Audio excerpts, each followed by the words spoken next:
अब आपको हम बताने जा रहे हैं एक छोटा सा trick, balancing of a chemical reaction. ठीक है, कि बैलेंस कैसे करना है। अब देखो करना क्या है, रिएक्शन के जो एक मॉलिक्यूल है उसके आगे जैसे यहाँ ए लिख दो, यहाँ बी लिख दो, सी डी लिख दो। अब जो जो एलिमेंट है, मान लो नाइट्रोजन है तो नाइट्रोजन, और क्या हाइड्रोजन लिख दिए, ऑक्सीजन लिख दिए, एरो के इस साइड जो जो था एटम वो लिख दिए।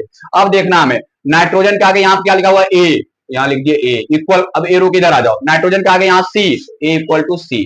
अब यहाँ पे आगे देखो हाइड्रोजन यहाँ पे 3 है, 3 इंटू ए, तो हाइड्रोजन हो गया 3a। इधर हाइड्रोजन 2 इंटू डी, या हाइड्रोजन हो गया 2d। अब आ जाओ ऑक्सीजन पे, यहाँ देखो ऑक्सीजन 2 है, 2 इंटू बी, तो ये ऑक्सीजन हो गया 2b। अब यहाँ ऑक्सीजन देखो C है और यहाँ D है, D के आगे भी, यहाँ पे ऑक्सीजन के आगे D है, यहाँ ऑक्सीजन के आगे C है, तो क्या हो जाएगा C प्लस D। ये लिख देना है, एरो के इधर कितना है और इधर कितना है वो लिख देना है। अब क्या करो, ए का वैल्यू खुद से 1 कंसीडर कर लिए, तो A1 A इक्वल टू सी है, तो सी भी क्या हो गया 1, A इक्वल टू सी है तो A1 तो सी भी 1। अब आ जाओ इस पे, यहाँ लिखा हुआ है 3a इक्वल टू 2d।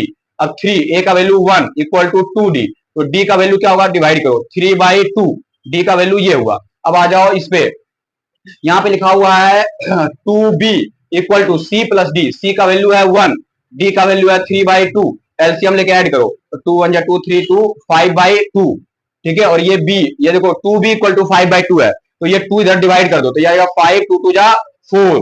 ठीक है, अब यहाँ देखो ये फ्रैक्शन में आ गया, तो जो ग्रेटर फ्रैक्शन होगा उससे सबको मल्टीप्लाई कर दो, तो यहाँ क्या करो 4 से इसको मल्टीप्लाई करो, 4 4 कैंसिल हो गया, तो आ गया b का वैल्यू 5। इसको भी 4 से मल्टीप्लाई करो तो 2 से ये कैंसिल हो गया, तो ये आ गया 3 2 जा 6, तो d का वैल्यू 6। 2 से इसको भी 4 से इसको भी मल्टीप्लाई करो, 4 1 जा 4, तो c का वैल्यू 4। इस तरह a का वैल्यू 4 से मल्टीप्लाई, तो a का भी वैल्यू 4।